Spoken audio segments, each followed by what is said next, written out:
IPL খেলতে রাতে Dubai পাড়ি দিয়েছেন মুস্তাফিজুর রহমান। এবারে চলমান আইপিএলে মাঝপথে দল পেলেন মুস্তাফিজুর রহমান।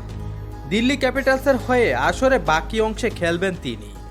তবে রেকর্ড পরিমাণ ৬ কোটি রুপিতে তাকে দলে বিরিয়েছে ফ্র্যাঞ্চাইজিটি। গত বুধবার বিকেলে নিজেদের ভেরিফাইড ফেসবুক পেজে মুস্তাফিজকে দলে নেওয়ার বিষয়টি নিশ্চিত করেছে দিল্লি ক্যাপিটালস।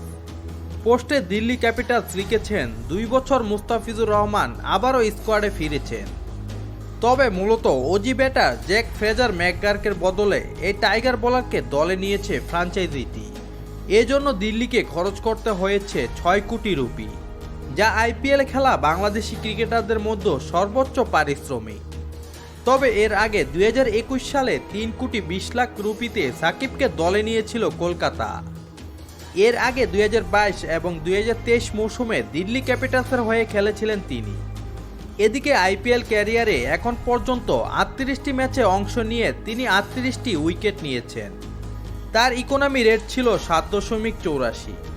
তবে আইপিএলে তিনি একাধিক ফ্র্যাঞ্চাইজির হয়ে খেলেছেন এবং ইনিংসে বিভিন্ন পর্যায়ে দক্ষতার সঙ্গে বোলিং করার জন্য পরিচিতি অর্জন করেছেন তিনি। সর্বশেষ আসরে চেন্নাইয়ের হয়ে খেলেছিলেন মুস্তাফিজ।